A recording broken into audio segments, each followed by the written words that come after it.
وقف کے اور کسی اور کے مال کے کیا حکام ہے اور کسی اور کے مال کا حرام ہونا، اور اس کی ایتھیکل سائیڈ بھی ہے اور اس کی ایجوکیشنل سائیڈ بھی ہے، تینوں کی شرعی سائیڈ میں عرض کرتا ہوں۔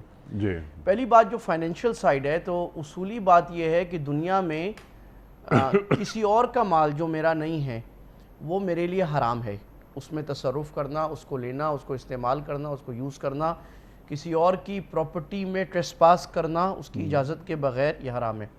اور یہ اللہ کے نبی صلی اللہ علیہ وسلم نے خطبہ حجۃ الوداع میں جو بات فرمائی تھی، ان اموال دماءکم اموالکم، اور ایک روایت میں وَأَعْرَاضَكُمْ عَلَيْكُمْ حَرَامٌ كَحُرْمَةِ يَوْمِكُمْ هَذَا فِي شَهْرِكُمْ هَذَا فِي بَلَدِكُمْ هَذَا، کہ تمہارے مال، تمہاری عزتیں، تمہارے خون ایک دوسرے پر ایسے حرام ہیں، یعنی ایسے محترم جیسے یہ مہینہ ذی الحج کا محترم، اور یہ دن عرفات کا محترم، اور یہ مکان مکہ کا محترم۔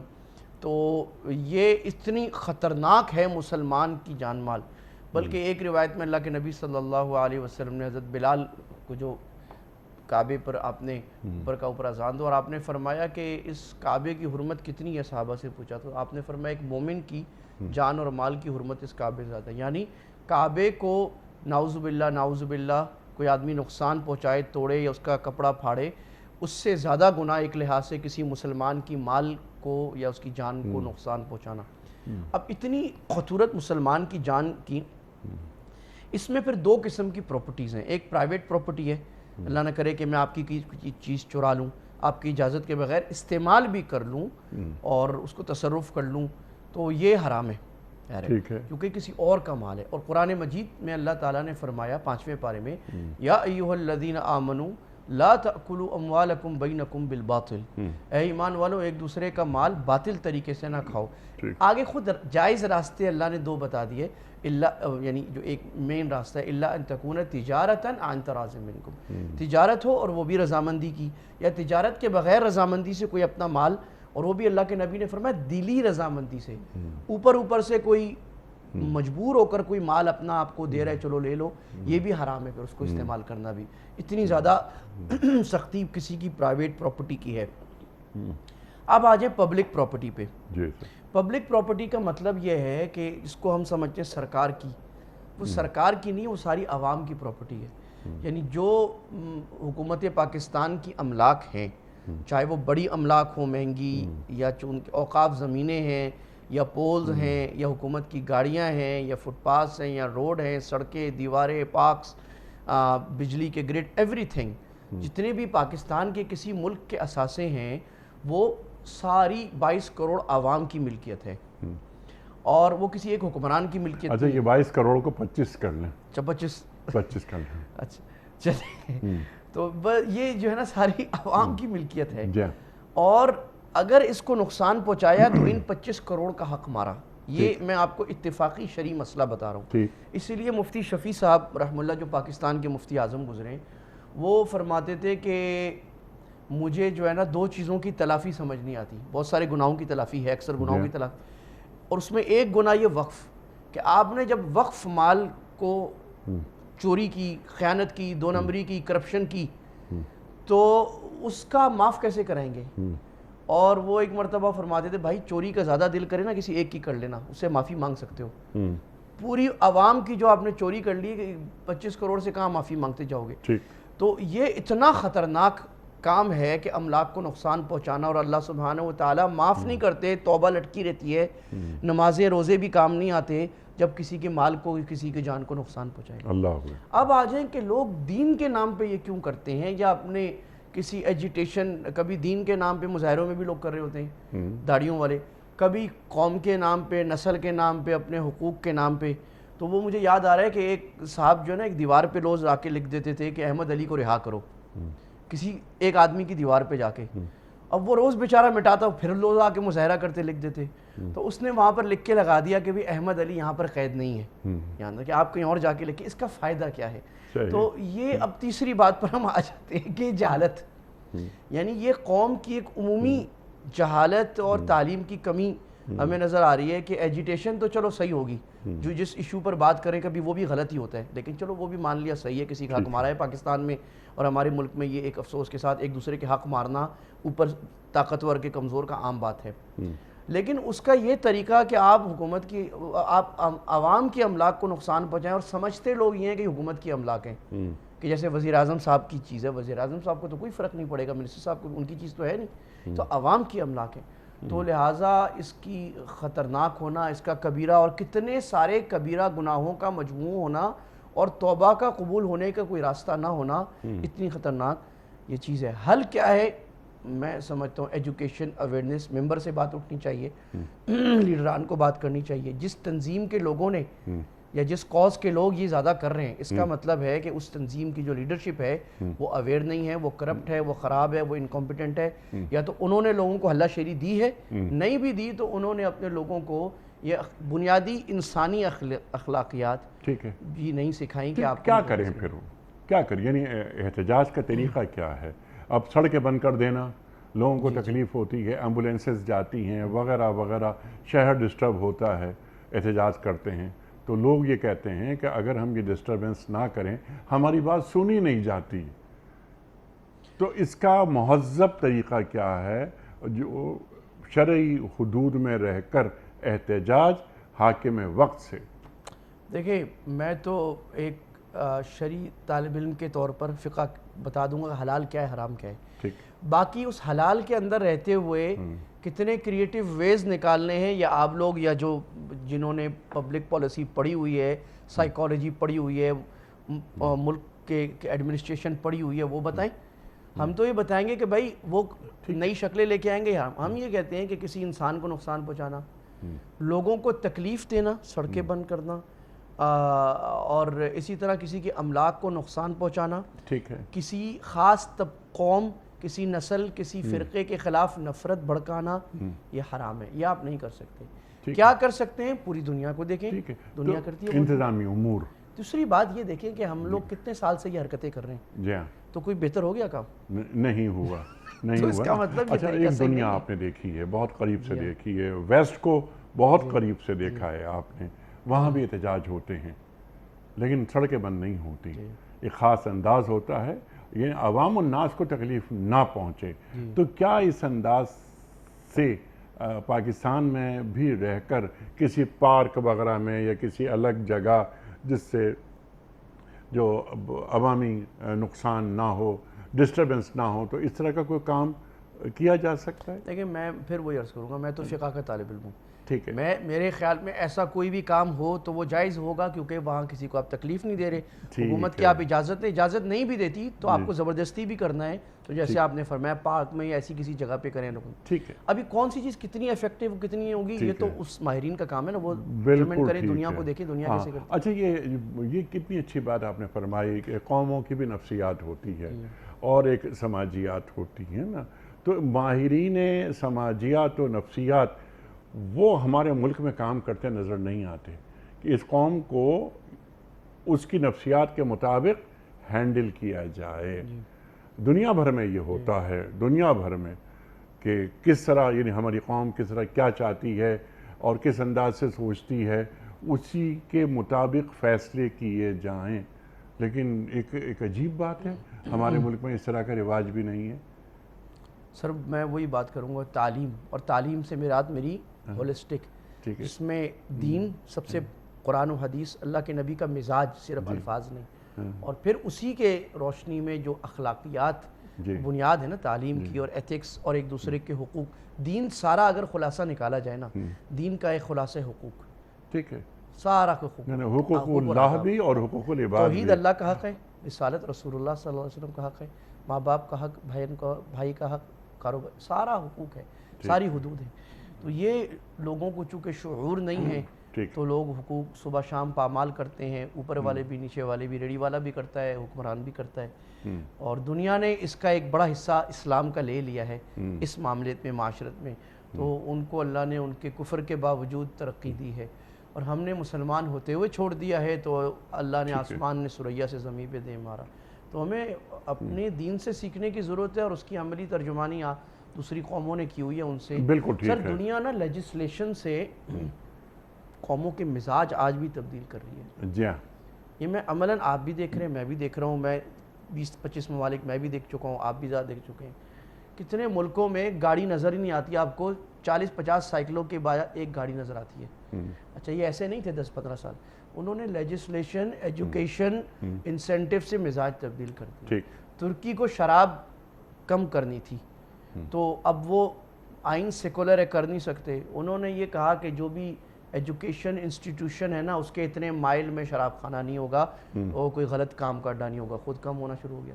لوگوں کا مزاج 5-8 سال میں اسمارٹ لیجسلیشن سے تبدیل ہوتا ہے. ہمارے ہاں چونکہ وہی جیسے آپ نے فرمایا اس کے پیچھے کوئی سائیکالوجی، قوموں کی نفسیات سمجھنا، کریٹیو ویز اور جس کو یہ کہیں کہ اصلاحی پیمانے پر نئی قانون سازی ہوتی، بس وہ ہڑپ کرنا، کسی کو سزا دینا اور اپنا حق زیادہ کھا لینا.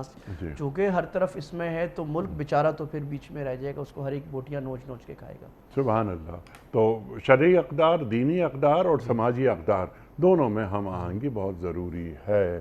تو اس کے لیے کچھ ماہرین وہ کام کریں، اور یعنی ماہرین اور حکومت کے درمیان ایک تعلق ہو، بڑا قریبی تعلق ہو. سوال کے جواب میں آپ نے فرما دیا کہ وہ املاک خواہ سرکاری ہو خواہ نجی، ان کو نقصان پہنچانا حرام ہے. بالکل گناہ کبیرہ ہے، کتنے کبائر کا مجموعہ ہے.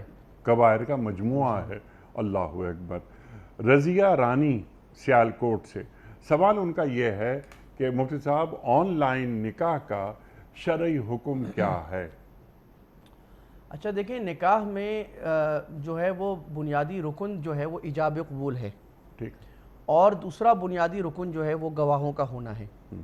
اور اس کے اندر شرط یہ ہے کہ یہ جب ہو رہا ہو تو دونوں ایک دوسرے کا پورا تعارف کر لیں. اچھا مفتی صاحب، ہم ظاہر آپ سے سیکھتے ہیں، اس میں مہر بھی بنیادی رکن ہے؟ میں مہر جو ہے وہ ایسا رکن ہے کہ بنیادی رکن تو ہے، لیکن اگر بالفرض مہر کو مینشن نہ کیا جائے نکاح میں، یا مینشن کرنا بھول جائیں تو نکاح پھر بھی صحیح ہو جاتا ہے. مہر مثل واجب ہوتا ہے، یعنی جو ایوریج مہر لڑکی والا کے خاندان میں چل رہا ہے، لیکن یہ اس کے مینشن کے بغیر نہیں ہوتا. اب آن لائن نکاح پر ہمارے جو اہل علم فقہ کے ان میں کافی سالوں سے بات فون کے وقت سے چل رہی ہے، اس کے بعد ویڈیو کالز آ گئیں، اس پہ چل رہی ہے. تو شروع میں تو منع کیا جاتا تھا، لیکن اب اس کو یہ کہا گیا ہے، ابھی بھی یہ کہا جاتا ہے کہ بہتر صورت یہ ہے کہ نکاح ایک جگہ ہو رہا ہو. مثال کے طور پہ لڑکی رہتی ہے جرمنی میں، لڑکا رہتا ہے پاکستان میں، تو نکاح خان پاکستان میں طے کر لیا جائے اور لڑکی کسی کو وکیل بنا دے اپنا. جیسے آج بھی ہمارے ہاں جو لڑکی کی طرف سے قبول کرتے ہیں وہ لڑکی کا وکیل کرتا ہے نا، کوئی ولی کرتا ہے وکیل، تو وہ لڑکی کو وکیل بنائے، اس وکیل کے گواہ طے ہو جائیں، وکالت کے گواہ جیسے، اور نکاح کی مجلس جیسے پاکستان کی مسجد میں ہو رہی ہے، اور وہاں وہ وکیل لڑکی کی طرف سے ایجاب و قبول کر لے گا. بہتر طریقہ یہی ہے. لیکن اگر کوئی یہ سمجھتا ہے کہ ہم ویڈیو کال پہ کرتے ہیں اور دونوں طرف ایک دوسرے کو اچھی طرح پہچان رہے ہیں، اس میں کوئی 1% بھی شبہ نہیں ہے، گواہوں کو بھی پتہ ہے کہ لڑکی کون ہے لڑکا کون ہے، تو وہ دونوں بھی ایک دوسرے کو دیکھ رہے ہیں، تو نکاح ہو جائے گا. تو نکاح ہو جائے گا، کوئی قباحت نہیں ہے اس میں. اچھا یہ ایک سوال بڑا اچھا آیا ہے. مفتی صاحب جو نکاح خواہ ہوتے ہیں ہمارے معاشروں میں، تو وہ ان کی جو فیس ہوتی ہے نکاح پڑھانے کی، وہ فیس کچھ طے نہیں ہوتی.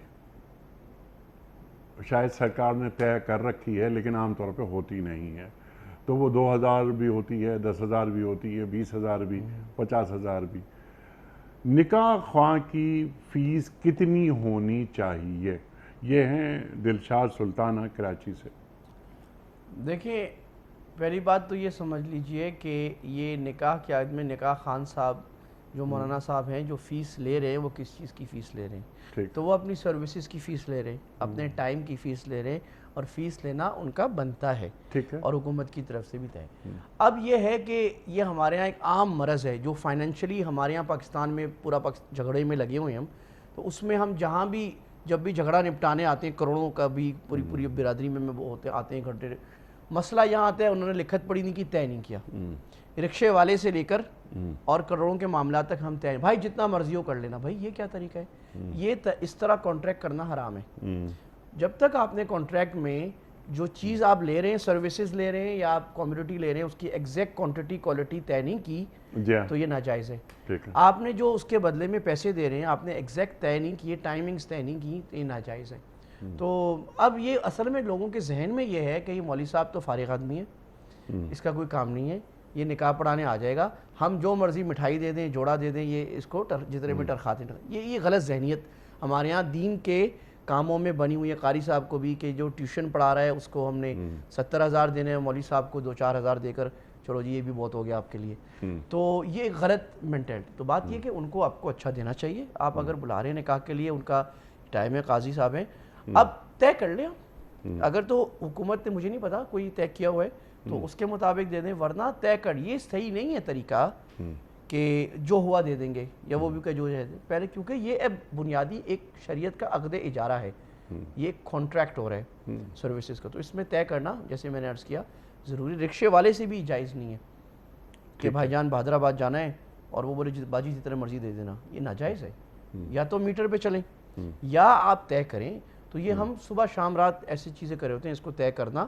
ضروری ہے۔ یا ایھا الذین آمنوا اوفوا بالعقود، اے ایمان والوں اپنے مالی معاملات کو پورا کرو، اور اس کو طے کرنا ضروری ہے، تو طے کر کے یہ بات ہے۔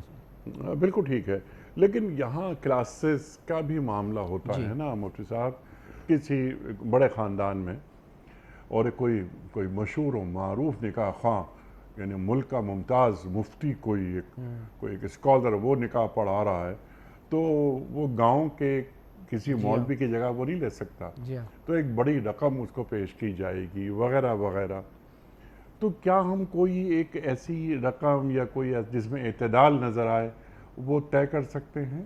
دیکھیں چونکہ اتنا ڈیفرنٹ ہے میں کچھ کہہ نہیں سکتا کہ اس کے لیے ایک مقدار مقرر کرنا بہتر نہیں ہے اور نہ ہو سکتی ہے، یا تو گورنمنٹ نے کسی علاقے کے لیے ریٹ مقرر کیا پھر تو ٹھیک ہے، نہیں کیا ہوا تو وہ اب بعض لوگوں کا دل ہوتا ہے ہم کسی بڑے آدمی سے پڑھوائیں گے تو ظاہر ہے اس کی فیس زیادہ ہوگی، بعض دفعہ ایک عام جو جیسے آپ نے فرمایا گاؤں کے مولانا ہیں تو ان کی تھوڑی سی کم ہوگی، میری فیس یہ ہوتی ہے کہ میں بولتا ہوں بھائی میں 5-10 منٹ کا بات کروں گا، میاں بیوی کے تعلقات شادی کا دین پر بات ہوئی، یہ میری فیس ہوتی ہے۔ سبحان اللہ سبحان اللہ، اور یہ ضرور ہونا چاہیے لوگوں تک بات پہنچے، اور خاص طور پر دولہا دلہن تک یہ بات پہنچے کہ یہ ایک نئی زندگی میں قدم رکھ رہے ہیں، دین دولہا کو کیسا دیکھنا چاہتا ہے اور دلہن کو کیسا دیکھنا چاہتا ہے، ہن لباس لکم وانتم لباس لہن کے کیا معنی ہے، میاں بیوی ایک دوسرے کا لباس کیوں ہیں اور کیسے ہیں، تو یہ تو بہت اہم بات آپ نے فرمائی، اور اسی کو آپ اپنی فیس سمجھتے ہیں۔ سبحان اللہ سبحان اللہ۔ اب وہ ہر نکاح خواہ آپ کی طرح اہل ثروت میں شامل تو نہیں ہوتا نا۔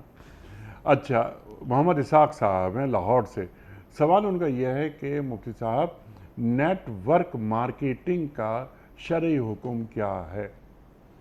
دیکھیں نیٹ ورک مارکیٹنگ کی جو اکثر شکلیں مارکیٹ میں ہے نا وہ ناجائز ہیں، کس وجہ سے؟ یہ کوئی نئی بات نہیں ہے، آج سے 100 سال 150 سال پہلے فتاویٰ میں ہمیں ملتا ہے، لوگ یہ کرتے تھے کہ جی ایک ڈاک کا ٹکٹ بھیجا اور اس کو بولا کہ بھئی یہ اب آپ جو ہے نا 2 آدمیوں کو آگے دیں، اور وہ 2 آدمی جو ہے نا آگے 2 آدمیوں کو دیں، اور جتنے آدمی آپ کے حوالے سے لیتے رہیں گے تو ان کی کمیشن آپ کو ملتی رہے گی، اور وہ جو چیز اکثر بیچی جا رہی ہوتی ہے وہ چیز سگنیفیکنٹ نہیں ہوتی، بیکار سی چیز ہوتی ہے کوئی، وہ اس کو ایک سمبولک ویلیو اس کی ہوتی ہے، اس کا کوئی فائدہ نہیں ہوتا، اور وہ اس کا مقصد ان کا ہوتا ہے کہ میس مارکیٹنگ کر کے وہ کمیشن کے ذریعے پیسے کمانا، تو وہ اور اس میں فراڈ بھی ہوتا ہے، اس میں 2 نمبریاں بھی اکثر ہوتی ہیں، اکثر کیسز میں اس کی بہت زیادہ شکلیں آ گئی ہیں، اور بہت لوگوں نے اس کی بڑی سمارٹ شکلیں بنانی ہیں، بعض لوگوں کو جب ہم مفتیان کرام نے بتایا ناجائز ہے تو انہوں نے شریعت کو بائی پاس کرنے کی ایسی سمارٹ شکلیں بنائیں کہ وہ کسی کو مولوی صاحب سے کسی طرح فتویٰ لے سکیں کہ جائز ہے، لیکن پیچھے جو اس کا ایسنس ہے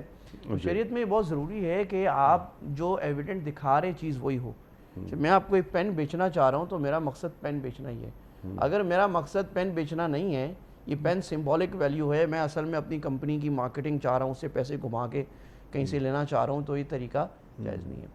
پھر یہ ہے کہ اس میں جو کمیشن کا طریقہ ہوتا ہے کہ میں آپ کو بیچوں، آپ کسی اور کو، آپ کسی اور کو، وہ جاتا رہے گا تو مجھے ملتے رہے گا، پیرامڈ مارکیٹنگ اس کو اس لیے کہتے ہیں، تو وہ بھی طریقہ جو ہے نا اس میں ایمبیگٹی ہے، دوسری چیز جو میں نے پچھلے ایک سوال میں بھی عرض کیا تھا کہ شریعت کے عقد میں جہاں پر ایمبیگٹی ہو جائے، یعنی پتہ نہ ہو کہ کتنا جائے گا کون جائے گا، تو یہ جوئے کی ایک شکل بن جاتی ہے کہ ہو سکتا ہے کم ہو جائے ہو سکتا ہے۔ تیسرا اس میں جو ایک بہت بڑی خرابی ہے نا، جو معاشرتی خرابی بھی ہے اور جو ہمارے ملک کو اس وقت لاحق ہے، وہ ہے سستی، کاہلی اور نکما پن، اور اس نکمے پن میں یہ سوچنا کہ میں راتوں رات امیر بن جاؤں۔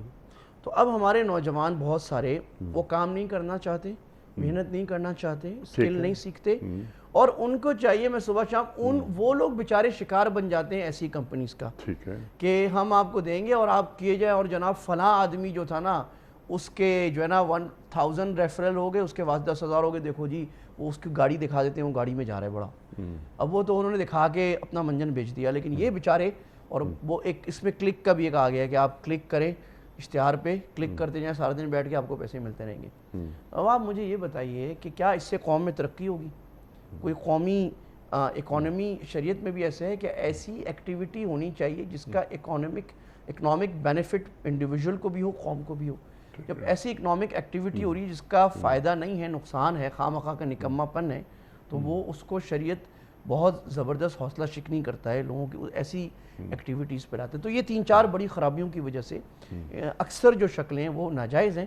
پھر اگر کسی نے اس کو صحیح کر کے بالکل شریعہ کمپلائنٹ کوئی شکل بنا دی ہے تو اس کے لیے ضروری ہے وہ کسی ایسے مفتی صاحب سے اپنے آپ کو ویٹ کرائے جو ان فائنینشیل چیزوں کو سمجھتے ہیں۔ بالکل ٹھیک ہے۔ اچھا، یہ فائنینسز کے حوالے سے کچھ سوالات لے لیتے ہیں، اس کے بعد ایک بڑا سوال ہے، سمپل سوال پہلے بھی آیا کہ ڈالر کی خرید و فروخت کا شرعی حکم کیا ہے؟ دیکھیں، کرنسیز کی خرید و فروخت میں جب آپ سیم کرنسی کو خریدتے بیچتے ہیں تو اس میں تو کمی بیشی حرام ہے۔ روپے کے بدلے روپے بیچے، ڈالر کے بدلے ڈالر بیچے، یا آج میں نے آپ کو $100 دے دیے اور آپ نے کہا کہ میں آپ کو 6 مہینے بعد دے دوں گا $110، یہ تو سود ہو گیا، حرام ہو گیا، یہ تو واضح بالاتفاق بالاجماع ربا ہو گیا، یہ تو جائز نہیں ہے۔ لیکن جب کرنسی چینج ہو جاتی ہے، یعنی روپے کے بدلے ڈالر ہو رہے ہیں، تو اس میں کمی بیشی کی اجازت ہے، لیکن اس میں ایک ریسٹرکشن یہ لگی ہوئی ہے کہ جو ایوریج ریٹ چل رہا ہے سرکاری، اس سے بہت زیادہ فرق نہ کیا جائے۔ اچھا، مثال کے طور پہ ڈالر کا ریٹ اگر ابھی 300 چل رہا ہے تو آپ یہ نہیں کر سکتے کہ بھائی میں آپ کو روپے دیتا ہوں، آپ ڈالر دیں گے اس کے مجھے اتنے عرصے بعد، لیکن آپ مجھے جو ریٹ لگائیں گے وہ 350 کا لگائیں گے۔ اس کی وجہ یہ ہے کہ لوگ اس کو سود کا ہیلا بناتے ہیں۔ ٹھیک ہے، یعنی یہ تو ان کو پتہ ہے، مفتی صاحب نے کہا ہے کہ 300 روپے دے کر 350 لینا جائز نہیں ہے، تو وہ کرتے کیا ہیں، بولتے ہیں ہم ڈالر میں گھما لیتے ہیں، آپ نے کہا تھا نا ڈالر میں تو کمی بیشی کر سکتے ہیں، تو اس لیے اس میں بھی یہ شرط لگائی کہ اس میں کمی بیشی آپ تھوڑی بہت تو ریٹ کی کر سکتے ہیں، اتنی جتنے منی چینجرز یا بینک انٹر بینک ریٹ میں جتنا اوپر نیچے چل رہا ہے، تھوڑا بہت 0.1 0.2 0.5 1 2 اتنا چلتا ہے، لیکن آپ بہت زیادہ فرق اس میں نہیں کر سکتے۔ تو اس میں یہ کر سکتے ہیں، اس میں آپ فوری ہاتھ کے ہاتھ بھی کر سکتے ہیں کہ آج روپے دیے اور اسی کے بدلے ڈالر لے لیے، جو ایک نارمل ٹرانزیکشن ہے، اور یہ بھی کر سکتے ہیں کہ آج میں آپ کو روپے دوں اور آپ مجھے ڈالر جو ہے وہ بولے میں مہینے بعد دوں گا، تو یہ دونوں طریقے جائز ہیں۔ اچھا، نہیں ایک طریقہ اور کہ آج ڈالر میں آپ کو دے رہا ہوں، جیسے آج کا ریٹ ہے 300 روپے، جیسے کہ آپ نے فرمایا، 6 مہینے بعد میں آپ کو واپس کر دوں گا، میں نے آپ سے لے لیے کوئی $1000، 6 مہینے بعد میں جو پاک روپیز میں آپ کو دے رہا ہوں، یا تو میں ڈالر کی شکل میں آپ کو دے دوں، لوٹا دوں واپس، یا اگر پاک روپیز 6 مہینے پہلے جو اس کا ریٹ تھا وہ تو ختم کر دوں، اور آج کا ریٹ جو ڈالر کا ہے اس تناسب سے میں آپ کو پیسے واپس کر دوں PKR میں، تو یہ دین اجازت دیتا ہے؟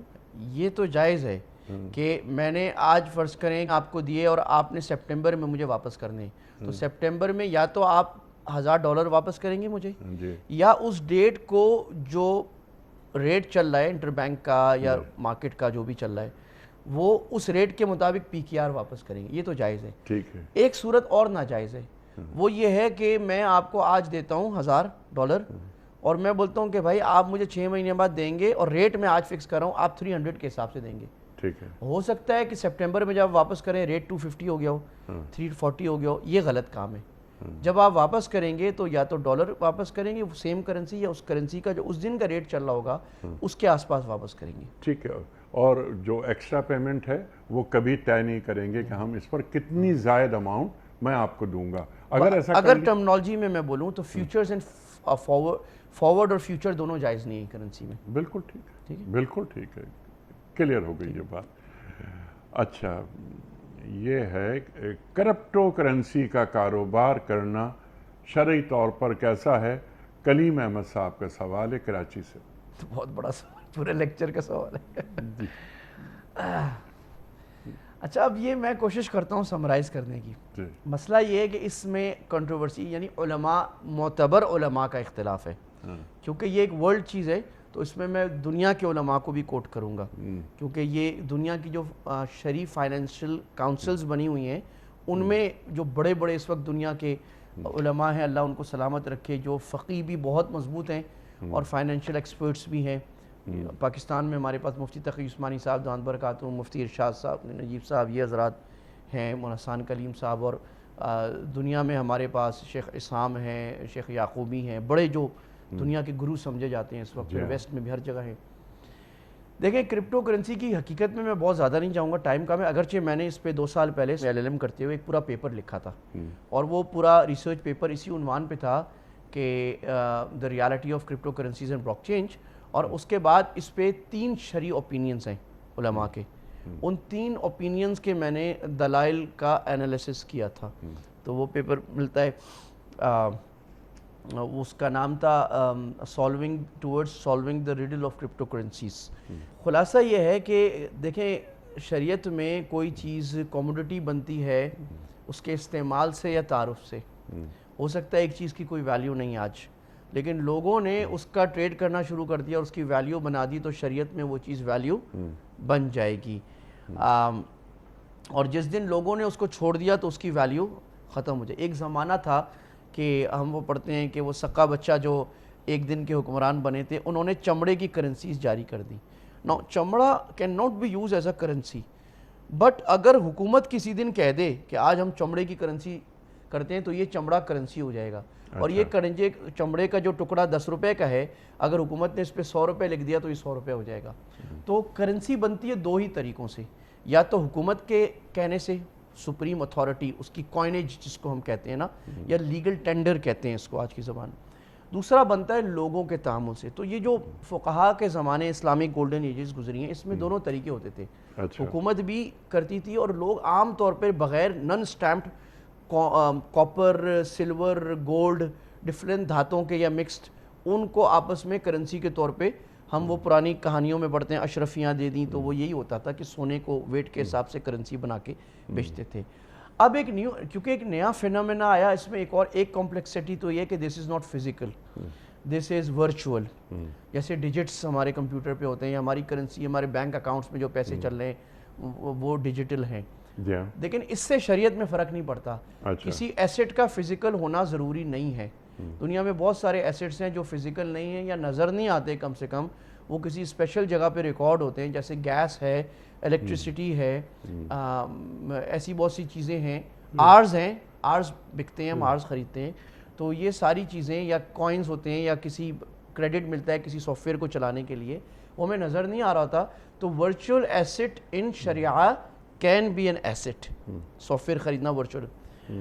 دوسری بات یہ ہے کہ کیونکہ شروع میں جب کرپٹو کرنسی نکلی تھی, بٹ کوائن سب سے پہلے آیا تھا, اس سے پہلے جو یہ جس لیجر پہ بنتا ہے, تو اس پہ تو پتہ نہیں لگتا تھا بٹ کوائن کس نے بنایا ہے. تو پھر کوئی لوگوں کے خیال یہ تھا کہ سوٹوماشی نے بنایا ہے اس کو 2008 میں جا کے کہیں, اور وہ آگے چلا ہے, اور اس کی لمٹ بھی وقت. تو اب تو ایک پوری فیلڈ بن گئی نا, کرپٹو ورچو کرنسیز اب ہزاروں بن گئی ہیں.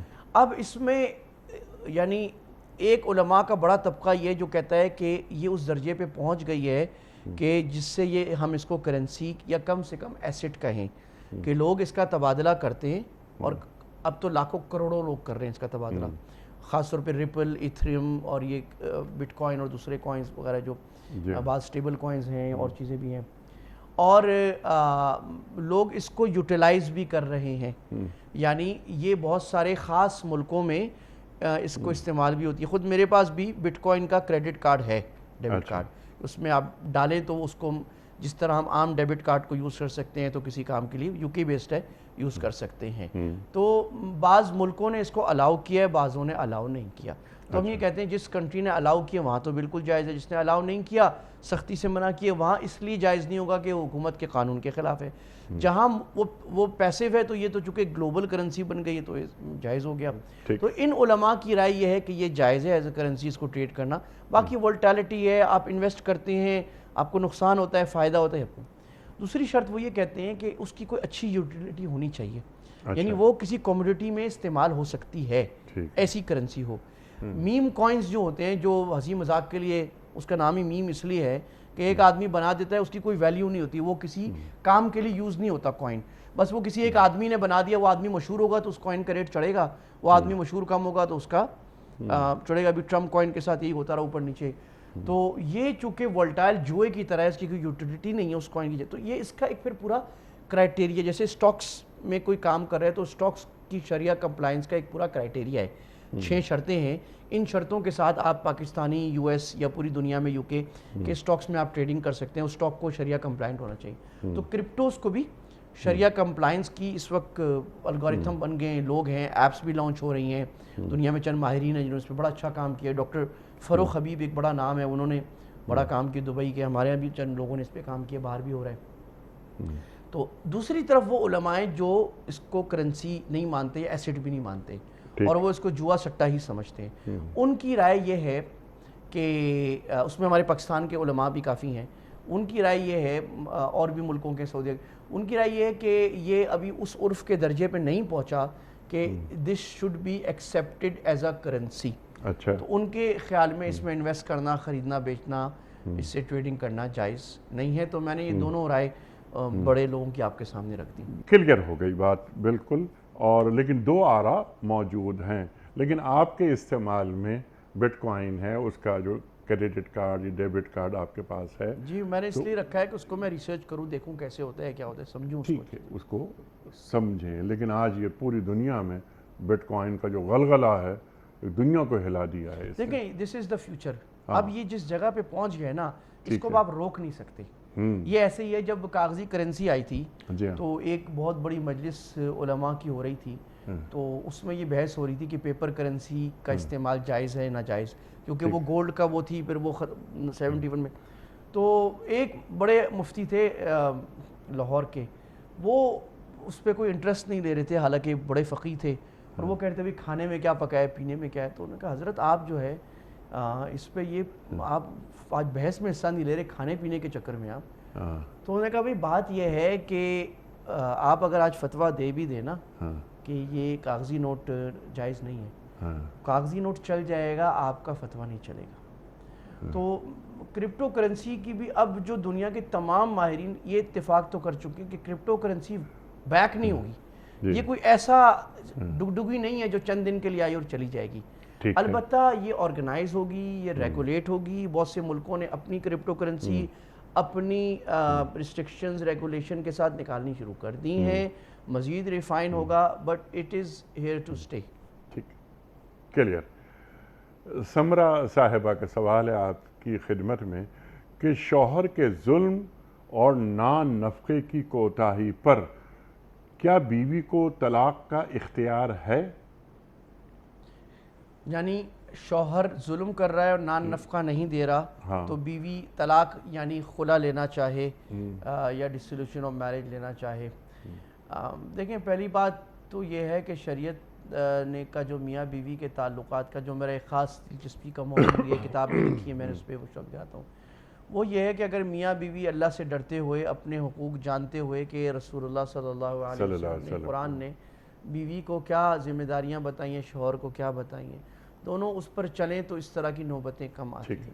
یہ اسی وقت ہوتا ہے جب دونوں دین سے یا کم یا ظاہری دین ان کے اندر ہوتا ہے, لیکن دین کا یہ اہم باب بہت بڑی تعداد کے خاندانوں نے نہیں سمجھا ہوتا.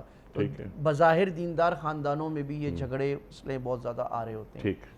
لیکن اگر کوئی سب سمجھا کر, اور وہ شریعت کا جو حکم ہے کہ دونوں طرف سے ایک آدمی لڑکی والوں کی طرف سے حکم من اہلی و حکم من اہلیہا, ایک لڑکے والوں کی طرف سے ڈال کر صلح کی ساری کوششیں کر کے بھی نہیں ہو رہا, اللہ فرما رہے ہیں والصلح خیر, تو لڑکی کو سرٹن چیزوں میں شریعت نے گنجائش دی ہے، پھر وہ خلا کا مطالبہ کرے، اور اگر شوہر خلا پر بھی نہیں مانتا تو وہ فسخ نکاح کورٹ سے کرائے۔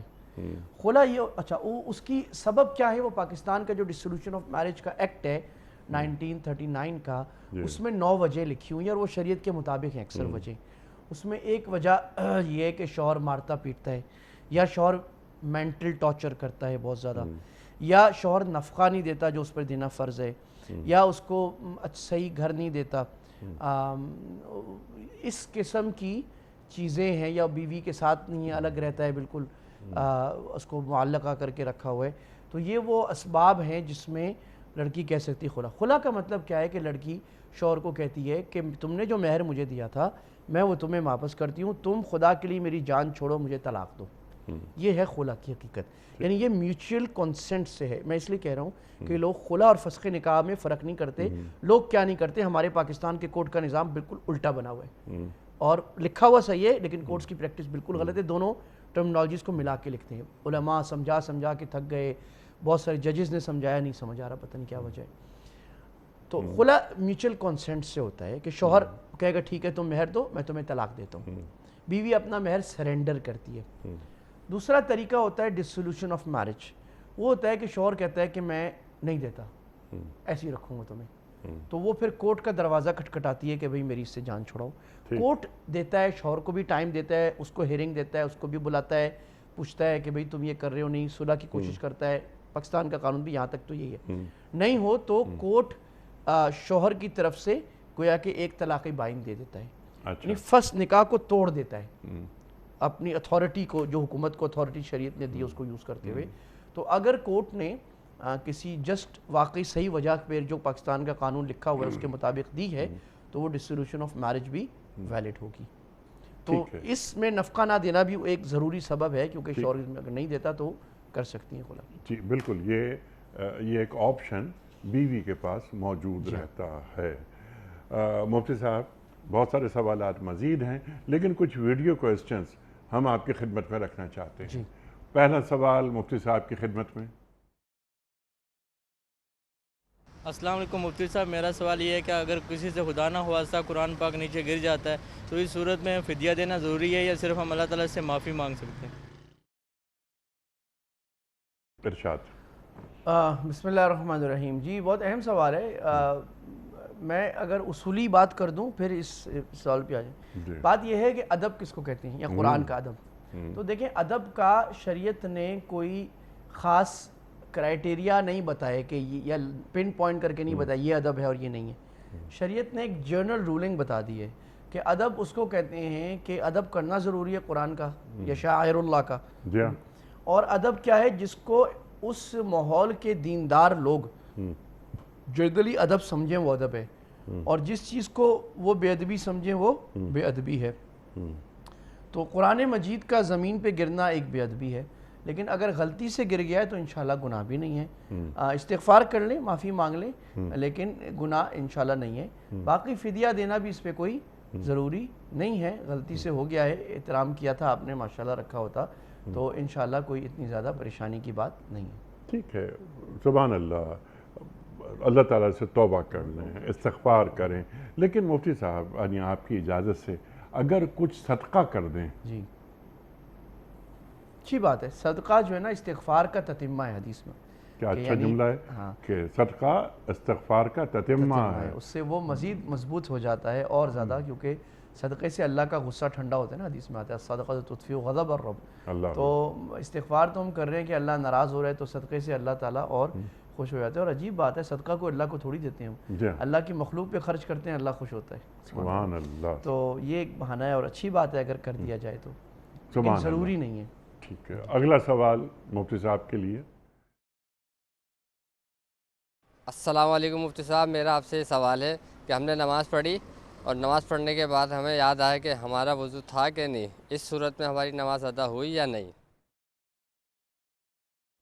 جناب دیکھیں، ایک تو یہ نا کہ نماز پڑھنے کے بعد یاد آیا پکا کہ وضو نہیں تھا، اور ایک یہ ہے کہ ابھی شک میں ہے کہ تھا کہ نہیں۔ تو اس میں اصولی بات یہ ہے کہ جب بھی آپ کو نماز کے اندر شک ہو جائے، نماز سے پہلے شک ہو جائے، نماز کے بعد کیا ہے، پہلا اصول یاد رکھیں، اصول بہت جگہ کام آئے گا. شریعت کا ایک بنیادی قاعدہ ہے، وہ یہ ہے کہ الیقین لا یزول بالشک، کہ یقینی بات شک سے ختم نہیں ہوتی. اگر تو آپ کو وضو کرنے کا یقین ہے اور وضو ٹوٹنے میں شک ہے تو آپ کا وضو ہے. اور اگر وضو ٹوٹنے کا یقین ہے لیکن آپ کو وضو کرنے میں شک ہے، پتہ نہیں کیا تھا نہیں، تو اس کا مطلب آپ کا وضو نہیں ہے. یقین پاورفل ہوتا ہے، شک ویک ہوتا ہے. یقین پریویل کرے گا، شک نہیں کرے گا. بالکل ٹھیک ہے. اسی کو شریعت میں کہتے ہیں ظن غالب، کہ آپ کو یار پتہ نہیں کیا وضو ہے کہ نہیں ہے. تو آپ کا جو ظن غالب، آپ کا غالب گمان کیا ہے، تو غالب گمان آپ کو شریعت 100% ٹریٹ کرتی ہے، یقینی بناتی ہے. پھر اگر آپ کا غالب گمان یہ آپ کا وضو ہے تو وہ ہے. ٹھیک ہے، پھر آپ یہ نہ سوچیں کہ پتہ نہیں ہے. ہاں کر لینا، اگر ٹائم ہے دوبارہ کر لے. ہر نماز کے لیے نیا وضو کرنا ویسی سنت ہے. ٹھیک ہے، لیکن آپ کا وضو ہے. اور اگر آپ کا غالب گمان یہ ہے کہ میرا وضو نہیں ہے تو آپ کا وضو نہیں ہے. اگر نماز سے پہلے یہ خیال آ رہا ہے، بیچ میں آ رہا ہے، بعد میں، ایک ہی بات ہے، آپ غالب گمان پہ جائیں گے. اگر کوئی کہتا ہے کہ میرا غالب گمان بھی کچھ نہیں پتا، 50-50 ہے، تو اس کو دوبارہ کر لینا چاہیے. پھر دوبارہ کر لینا چاہیے. اچھا مفتی صاحب، ہم میں سے بہت سے لوگ ہر وقت وضو میں رہنا چاہتے ہیں جی، اور پھر اذان کی ہوتی ہے، نماز پڑھ لیتے ہیں. یہ طریقہ زیادہ بہتر ہے یا ہر نماز سے پہلے وضو کو تازہ کر لینا؟ لیکن یہ جو ہر وقت وضو میں رہنا، یہ تو سب سے اعلیٰ طریقہ ہے. اولیاء اللہ کا، صحابہ کا، رسول اللہ حدیث میں بھی ہے کہ الوضوء بعد الوضوء، الوضوء علی الوضوء، حدیث میں آتا ہے وضو پر وضو. اور اس کی وجہ یہ ہے کہ وضو جو ہے وہ ایک ڈھال اور ایک پروٹیکشن ہے شیطان سے. جب انسان وضو میں ہوتا ہے، چاہے اپنے کاروبار میں ہو، بیوی بچوں میں ہو، کسی بھی کام میں، وہ پروٹیکٹڈ ہوتا ہے. تو اس سے تو خوبصورت کوئی بات ہی نہیں ہے کہ ہر وقت وضو میں رہے. اور ہمارے اساتذہ نے الحمدللہ مدارس میں یہ تربیت بڑی اچھی کی جاتی ہے کہ بھئی وضو کرنا ہے. اور خاص طور پہ جب دین کا کام کرنا ہے اور کوئی بھی اچھا کام مسلمان کا کام، یہ بات ہے وضو سے کرنا ہے. یہ تو سب سے اچھی عادت ہے. نہیں تو وضو کم از کم، اچھا یہ جب کرے گا تو نماز کے لیے بھی خود ہی وضو ہو جائے گا. وضو پر جب وضو کر رہا ہے تو ہر نماز کے لیے نہیں، تو اس کے بعد وضو کرنا ضروری ہے؟ نہیں، اس کے بعد نہیں ہے، کیونکہ وہ تو وضو ہے نا. ٹھیک ہے، جب اس نے ایک نماز کے لیے فضیلت کس کی ہے؟ ہمہ وقت وضو میں رہنا یا ہر نماز سے پہلے وضو کرنا؟ دیکھیں، جب ہمہ وقت وضو میں رہے گا نا تو ہر نماز سے پہلے کا وضو، ہر نماز سے پہلے وضو کو میں ذرا ایلوبریٹ کر دوں. اس کا مطلب کیا ہے؟ اس کا مطلب یہ ہے کہ آپ نے ایک وضو کیا ظہر کے لیے، ٹھیک، اب عصر کا وقت آ گیا، آپ اس وضو سے عصر پڑھ سکتے ہیں، لیکن آپ دوبارہ وضو کر لیں تو زیادہ ثواب ہو جائے گا. اچھا، یہ مطلب ہے. اچھا اچھا اچھا، وہ ایک دوبارہ وضو دوبارہ کر لیں، نئی نماز کے لیے، نئی نماز کے لیے وضو کو دوہرا لیں، یہ زیادہ اچھا ہے، جبکہ پچھلے وضو سے نماز ہو جائے گی. بالکل ہو جائے گی. ٹھیک ہے مفتی صاحب، آپ کا بڑا ممنون، بڑا شکر گزار، آپ تشریف لائے. خواتین حضرات، یہ مفتی احمد عفنان صاحب کبھی کبھار پاکستان آ رہے ہیں آج کل، اکثر وقت ان کا پاکستان سے باہر گزرتا ہے. جب بھی آپ تشریف لاتے ہیں ہم فوراً مفتی صاحب کو پکڑ لیتے ہیں کہ تشریف لائیے، ہم آپ سے استفادہ کرنا چاہتے ہیں. ہمارے علماء کو سلامت رکھے اللہ تعالیٰ، اور آپ جیسے ایک ویژنری عالم دین جن کا کینوس بہت بڑا ہے، ایسے علماء ہر دور میں دین کو درکار رہے ہیں. مغرب کو بہت قریب سے دیکھا، مسائل جانتے ہیں، اور ایسٹ اور ویسٹ کے درمیان جو ایک کمپیریجن ہے اس کو سمجھتے ہیں، نظاموں کو سمجھتے ہیں. اللہ تعالیٰ انہیں بس دین اور دنیا ہر طریقے سے انہیں نوازتا رہے. پیام صبح کا اختتام ہوتا ہے روزانہ ایک قول پر، اور وہ قول ہوتا ہے صاحب نہج البلاغہ امیر المومنین حضرت علی مرتضیٰ کرم اللہ وجہہ کا. آپ فرماتے ہیں، قرآن میں تمہارے اگلوں کی خبریں، پچھلوں کی باتیں اور تمہارے درمیانی احکام ہیں. سبحان اللہ، سبحان اللہ. قرآن میں تمہارے اگلوں کی خبریں، پچھلوں کی باتیں اور تمہارے درمیانی احکام ہیں. اللہ اکبر. اپنے میزبان انیق احمد کو کل تک کے لیے اجازت دیجیے. خدا حافظ.